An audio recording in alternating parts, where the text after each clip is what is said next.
ये तो सुन के ही आदमी को लग रहा है कि 1900% की मार्जिन, ये मुमकिन कैसे है? दवाइयों का मार्जिन जो है उसे कैसे कंट्रोल किया जाए वो एक बहुत ही ज़रूरी मुद्दा है, जिस पे दुर्भाग्यवश सरकार जो है सारी सरकारें चुप रही। प्रधानमंत्री की तरफ से भी कहा जाता है और जेपी नड्डा की तरफ से भी कहा जाता है कि कैंसर की दवाइयों को हम सस्ती कर रहे हैं, कैंसर का इलाज को हम सस्ती कर रहे हैं। इलाज तो दूर की बात है, जब दवाइयों में इतना घोलमाल है जी, तो सोचिए कि अगर एक घर में एक कैंसर पेशेंट हो तो उस घर के ऊपर क्या बीतेगी। लोगों को 5,000 6,000 रुपये कमाने में जो है वो पूरा महीना गुजर जाता है। वहाँ पे अगर किसी को हो जाए और 6,000 रुपये 6 लाख रुपए 7 लाख रुपए अगर सिर्फ कीमोथेरेपी का चले तो वो कहाँ से उठा पाएगा। ये सारा मामला जो है वो ड्रग कंट्रोलर ऑफ इंडिया और जो हमारे जो दवाई के जो मैन्युफैक्चरर्स और जो रेगुलेटरी बॉडीज है उनकी है। तो वो सारी रेगुलेटरी बॉडीज तो केंद्र सरकार के अधीन है। तो इसमें इरफान अंसारी या जिला के उपायुक्त क्या करेंगे? वो सारा कंट्रोल जो है वो उन्हीं के हाथ में है जी। राज्य सरकार के हाथ इसमें काफ़ी बंधे हुए हैं। राज्य सरकार जो है वो दवाइयों के मूल्य पर नियंत्रण नहीं कर सकती है। हालांकि ये ज़रूर कर सकते हैं कि उसमें उचित मूल्य पर मिले, थोड़ा जो कैंसर अस्पताल हैं उनको थोड़ा सेंसिटाइज किया जाए। नमस्कार, जोहार। आज के हमारे इस कार्यक्रम में और इस खबर पर आपको देखना बहुत ज़रूरी है। अगर आपके घर में कोई बीमार है तो ये खबर आपके लिए है, और अगर आपके घर में कोई कैंसर का पेशेंट है तो ये खबर आप छोड़ ही नहीं सकते, क्योंकि कैंसर दवा और रोज़मर्रा की जो दवाइयाँ होती है उस पर एक बहुत बड़ा खुलासा होने जा रहा है। क्या है पूरा मामला, इसके लिए पहले हम आपको अपने स्क्रीन पर दिखाते हैं। ये हैं डॉक्टर अनुज कुमार, जो कि एक ट्वीट करते हैं और लिखते हैं, कैंसर एक ऐसी बीमारी है जिसने करोड़ों घर तबाह किए हैं। सिर्फ मरीज ही नहीं बल्कि मरीजों के परिवार को दवाइयों का खर्च वहन करते लोग लूटे जाते हैं। और कैसे नहीं टूटेंगे अगर 600 रुपये की दवाई पर सरकार ने छूट दे रखी है 12,000 रुपये MRP रखने की। जी हाँ, और वो दवाई का नाम है पेस्लिटेक्सल। रिटेलर इसे खरीदते हैं 600 में, MRP है 12,000 रुपये। एक मरीज को कई बार 20 से 30 वायल की ज़रूरत पड़ती है, और ये कोई एक दवाई की बात नहीं, कीमोथेरेपी में कि ज़्यादातर दवाइयों का यही हाल है। 200% मार्जिन तो समझ में आता है, लेकिन 1900% मार्जिन, वो भी कैंसर जैसी बीमारी में जिसका इलाज वैसे भी लंबा चलता है। गरीब तो मर ही जाएगा, और तो ये ठीक नहीं है ना साहब। और जब इन्होंने साहब से गुहार लगाई तो यहाँ देखिए साहब की भी नींद खुली, और वो साहब है हेमंत सोरेन। हेमंत सोरेन इसी ट्वीट के ऊपर लिखते हैं, स्वास्थ्य मंत्री इरफान अंसारी जी और सभी जिलाओं के उपायुक्त तत्काल संज्ञान ले और इस पर रोक लगाए। तो कैंसर जैसी बीमारी की दवाओं को लेकर 1900% की मार्जिन, ये अपने आप में बहुत ही भवाया है। और इस टॉपिक पे बात करने के लिए हमारे साथ अभी मौजूद है स्वयं डॉक्टर अनुज। डॉक्टर अनुज जी, आपका बहुत बहुत स्वागत है न्यूज़ फ्रेम पर। सबसे पहले ये बताइए, ये तो सुन के ही आदमी को लग रहा है कि 1900% की मार्जिन, ये मुमकिन कैसे है? पहले तो बहुत बहुत धन्यवाद, और आपके सभी दर्शकों को मेरा नमस्कार। देखिए, जो दवाइयों की प्राइसिंग है और उस पर जो मार्जिन है, ये हमेशा से जो है वो एक विवाद का विषय रहा है और चिंता का विषय रहा है। ये कोई पहली दफ़ा नहीं है जब इसको लेकर जो है आवाज़ उठाई गई है। उठाते रहते हैं, अक्सर उठाते रहते हैं।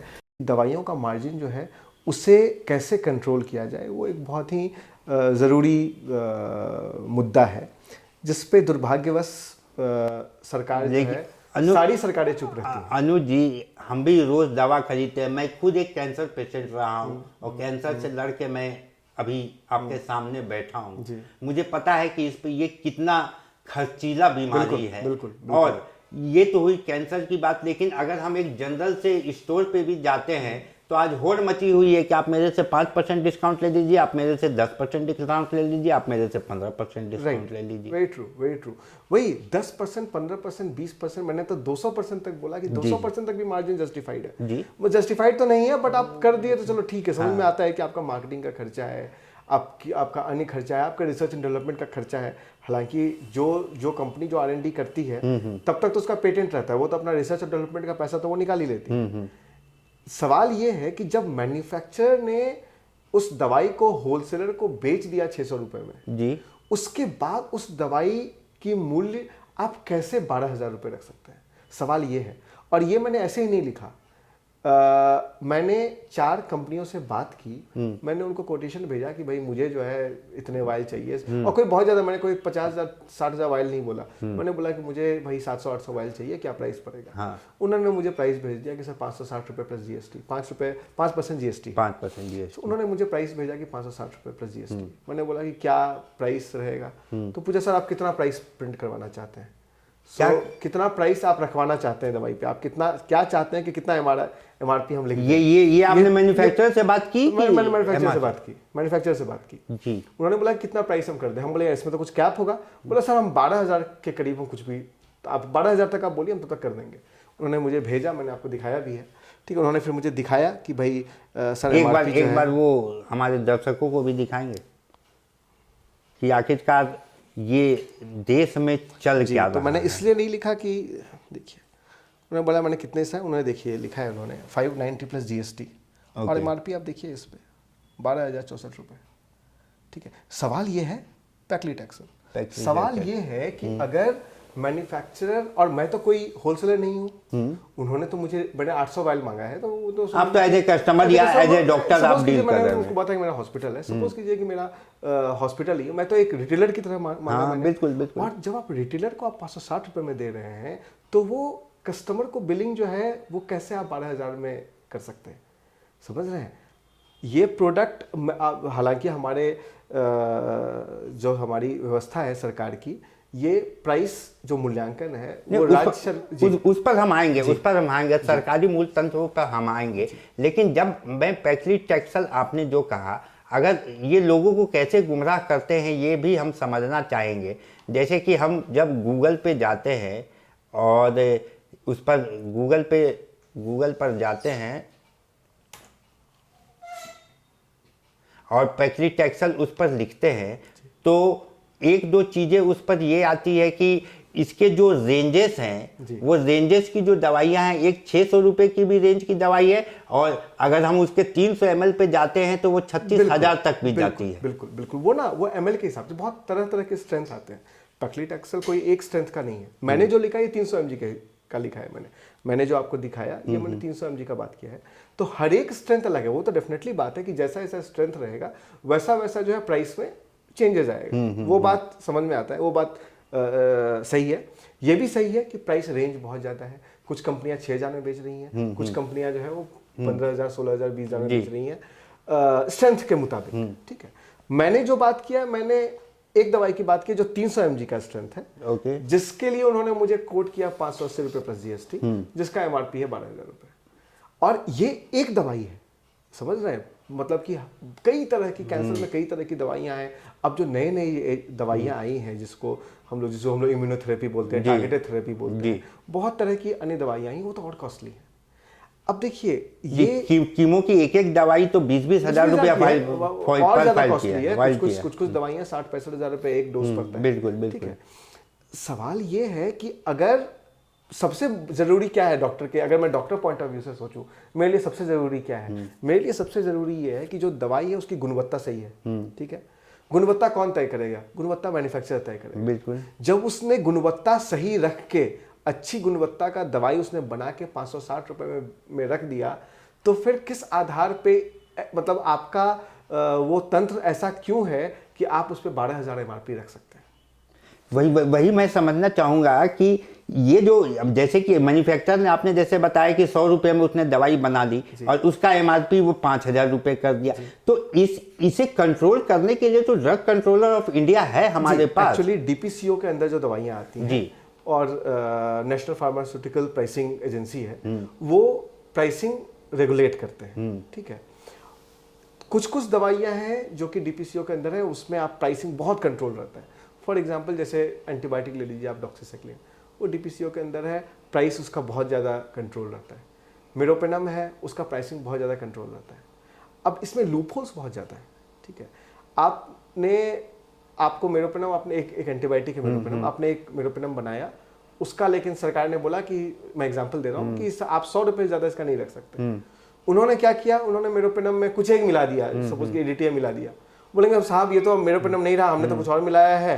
कोई रिसर्च वैसा उन्होंने नहीं किया, बट वो प्राइसिंग आप कुछ भी रख सकते हैं, समझ रहे हैं। तो इसमें लूपहोल्स बहुत ज़्यादा है। इसको लेके जब तक बहुत स्ट्रिंजेंट गाइडलाइंस नहीं बनेंगे कि आप इतने ज़रूरी दवाइयों पर आप थोड़े थोड़े खामियां निकाल कर पॉलिसी में और उसके प्राइस आप एग्जॉर्बिटेंट रख लें। ठीक है, कैंसर को लेकर केंद्र सरकार भी बहुत सजग रहती है। हमेशा प्रधानमंत्री की तरफ से भी कहा जाता है और जेपी नड्डा की तरफ से भी कहा जाता है कि कैंसर की दवाइयों को हम सस्ती कर रहे हैं, कैंसर का इलाज को हम सस्ती कर रहे हैं। इलाज तो दूर की बात है, जब दवाइयों में इतना घोलमाल है जी, तो सोचिए कि अगर एक घर में एक कैंसर पेशेंट हो तो उस घर के ऊपर क्या बीतेगी। नहीं, बहुत बहुत बहुत, ये इसलिए मैंने ये मुद्दा, मैं ये बात आपको इसलिए कह रहा हूँ क्योंकि मैं खुद भुक्तभोगी हूँ। मैं खुद इसका इलाज करा के मैं कम से कम अभी कितने खर्च किया हूँ ये मैं नहीं बता सकता, लेकिन this is not affordable for a ordinary man. Very true, not at all. इस प्राइस आप जोड़ लीजिए ना, जिसको अब 30 वायल चढ़ना है, 40 वायल चढ़ना है, ठीक है, जहाँ पे लोगों को 5,000 6,000 रुपये कमाने में जो है वो पूरा महीना गुजर जाता है, वहाँ पे अगर किसी को हो जाए और 6,000 रुपये 6 लाख रुपये 7 लाख रुपये अगर सिर्फ कीमोथेरेपी का चले तो वो कहाँ से उठा पाएगा। अब मैं इसके ज़रा पॉलिटिकल एस्पेक्ट पर आता हूँ। ये तो जो चल रहा है वो हमने डिस्कस कर लिया। आप इतने संवेदनशील मामले को आप सोशल मीडिया पर उठाते हैं, उस पर सीधा मुख्यमंत्री का संज्ञान आता है, मुख्यमंत्री उस पर संज्ञान लेते हैं कि स्वास्थ्य मंत्री इरफान जी और सभी जिला के उपायुक्त तुरंत इस पर संज्ञान लें। लेकिन जहाँ तक मेरी समझ है, अगर मैं गलत हूँगा तो आप मुझे सही कर सकते हैं, कि ये सारा मामला जो है वो ड्रग कंट्रोलर ऑफ इंडिया और जो हमारे जो दवाई के जो मैन्युफैक्चरर्स और जो रेगुलेटरी बॉडीज़ है उनकी है। तो वो सारी रेगुलेटरी बॉडीज़ तो केंद्र सरकार के अधीन है, तो इसमें इरफान अंसारी या जिला के उपायुक्त क्या करेंगे? नहीं, ये बिल्कुल सही बात है। जो दवाइयों का जो मूल्य का नियंत्रण है वो पूरी तरह एनपीपीए के अंदर है, नेशनल फार्मास्यूटिकल प्राइसिंग अथॉरिटी बोलते हैं उसको। वो सारा कंट्रोल जो है वो उन्हीं के हाथ में है जी। राज्य सरकार के हाथ इसमें काफ़ी बंधे हुए हैं। राज्य सरकार जो है वो दवाइयों के मूल्य पर नियंत्रण नहीं कर सकती है। हालांकि ये जरूर कर सकते हैं कि उसमें उचित मूल्य पर मिले, थोड़ा जो कैंसर अस्पताल हैं उनको थोड़ा सेंसिटाइज किया जाए। क्योंकि देखिए अब यहाँ पे जो दवाइयाँ वो लोग बेच रहे होंगे वो तो बोल देंगे भाई साहब हमारा तो एमआरपी है 12,000 रुपये, हम तो एमआरपी ज़्यादा में नहीं बेच रहे। बिल्कुल ठीक है। तो और एक कस्टमर भी एमआरपी ही देखता है, उससे ज़्यादा कस्टमर को पता ही नहीं। राइट। तो आपको बस सेंसिटाइज करना होगा कि अब चूंकि ये सब चीज़ें ऐसी हैं कि अब तो ओपन मार्केट में है। मतलब मुझे तो आधा घंटा लगा पता करने में कि मैन्युफैक्चरर क्या प्राइस है। तो नहीं, आप एक डॉक्टर है इसलिए आपको आधा घंटा, अगर मैं आम इंसान की बात करूं तो पूरा जिंदगी निकल जाएगी, वो नहीं पता कर पाएगा कि इस एमआरपी और एक्चुअल प्राइस है कितना। राइट। तो उसको लेकर सरकार को थोड़ा, जो हमारे खास करके जो जैसे अस्पताल जो कि कैंसर का इलाज कर रहे हैं उनको थोड़ा सेंसिटाइज करने की ज़रूरत है कि आप कैसे खर्च को कम कर सकते हैं। और वही है जो राज्य सरकार कर सकती है। दवाइयों का मूल्यांकन की जहाँ तक बात है तो उसमें राज्य सरकार की कोई ना जिम्मेदारी बनती है और ना ही वो कंट्रोल कर पाएंगे। तो इसको हम ये नहीं मान सकते कि ये जो सोशल मीडिया जो हम कह रहे हैं कि जिस तरीके से सोशल मीडिया इतना एक्टिव है, फेक न्यूज़ फैलाता है।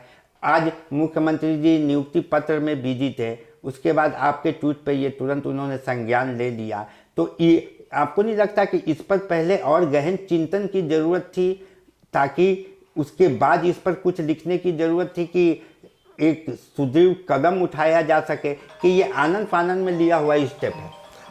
जी बिल्कुल, ये तो पॉलिसी रिलेटेड चीज़ें हैं। जी। मुझे लगता है इसको लेकर सारी सरकारों को काफ़ी संजीदा होने की ज़रूरत है, और तभी जो है आप एक फर्म पॉलिसी बना पाएंगे। जब तक आप संजीदगी से इस पर काम नहीं करेंगे, क्योंकि हेल्थ कोई एक ऐसा विषय नहीं है कि आप जो है बहुत उसको लाइटली लें। जी। ठीक है, उसमें आपको बहुत एक्सपर्टीज़ की ज़रूरत पड़ती है। उसको लेकर मुझे लगता है कि सारी सरकारों को सोचना चाहिए कि वो कैसे इसे और प्रोफेशनल तरीके से कर सकें।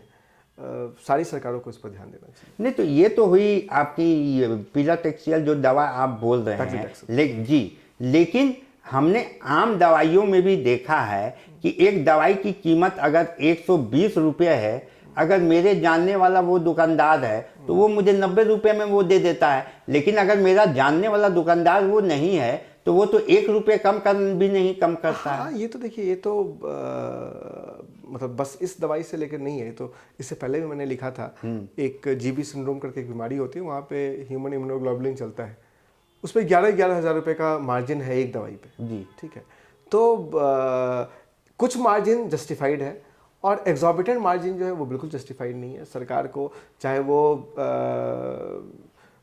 इसके अंदर प्राइस नियंत्रण के अंदर आए चाहे ना आए, सरकार को जो है उस पर एक पॉलिसी रखनी चाहिए फर्म, कि किस तरीके से जो है आप मनमाने तरीके से एमआरपी ना प्रिंट कर सकें। इसको लेके सरकार को काफ़ी ज़्यादा कड़े नियम बनाने चाहिए, और तभी ये रुकेगा। तो अदरवाइज जो है इस पर रोक लगा पाना बड़ा ही, क्योंकि mushrooming of pharmaceutical company manufacturers हैं, वो कुछ भी ऑर्गेनाइज तरीके से काम हो नहीं रहा है, काफ़ी ऑर्गेनाइज तरीके से काम हो रहा है। तो मुख्यमंत्री के इस संज्ञान लेने पर आपसे अगर मैं पूछूं, आप क्या सोचते हैं, इरफान अंसारी जी इस पर क्या एक्शन ले पाएंगे या ले सकते हैं, या फिर ये ऐसे ही सोशल मीडिया पे लिखने का ही टॉपिक रह देखिए, जाएगा? मूल्य नियंत्रण पे तो राज्य सरकार कुछ भी कार्रवाई नहीं कर पाएगी जी। और सरकार बस यही कर सकती है कि एमआरपी से अधिक ना बिके। राज्य सरकार तो बस वही कर सकती है। जो डॉक्टर साहब, एमआरपी से अधिक ना बिके, जो बात आप बता रहे, जब एमआरपी ही 12,000 की है 600 रुपये की दवाई पे, तो एमआरपी से ज़्यादा बिकने का तो सवाल ही प्राइस नहीं। पे जो है, प्राइस पे तो राज्य सरकार तो कुछ भी नहीं कर सकती है। ये तो पूरी केंद्र सरकार का ही मामला पूरी है। तरीके से ये केंद्र सरकार को, जो दवाइयों का मूल्य नियंत्रण है, ये पूरी तरह ये केंद्र सरकार के अंतर्गत है, और एनपीपीए को ही ये देखना है, उन्हीं की जिम्मेदारी है, उन्हीं की जवाबदेही है। जी, आपका बहुत बहुत शुक्रिया हमसे जुड़ने के लिए। तो ये थे डॉक्टर अनुज, जिनसे हमने बात की और जिन्होंने इस सारे मकरजाल को बहुत ही अच्छे तरीके से खोल दिया, और जिस तरीके से मुख्यमंत्री ने भी इसका संज्ञान लिया है, एक ओर तो हम कह सकते हैं कि बहुत ही सराहनीय कदम है, लेकिन ये सारा नियंत्रण, जैसा डॉक्टर साहब ने भी बताया, ये सारा नियंत्रण केंद्र सरकार की तरफ से होता है, ड्रग कंट्रोलर ऑफ इंडिया की तरफ से होता है। ऐसे में सोशल मीडिया की विश्वसनीयता बनाए रखने के लिए कम से कम एक मुख्यमंत्री के ट्विटर हैंडल से ये ट्वीट होने से पहले थोड़ा रिसर्च, थोड़ी संवेदनगी और थोड़ी उसके बारे में जानकारी अगर ले लेते तो ये ज़्यादा बढ़िया होता। लेकिन जो भी है, मुख्यमंत्री ने कम से कम इसका संज्ञान लिया है, और आने वाले दिनों में हम देखेंगे कि क्या इससे प्राइस कंट्रोल हो रहा है, या ये सिर्फ एक सोशल मीडिया पर जिस तरीके से खबरों की बाढ़ चलती है, ये उसी का हिस्सा बनकर रह जाता है। अभी के लिए बस इतना ही। देश दुनिया की बाकी खबरों के लिए आप देखते रहिए न्यूज़।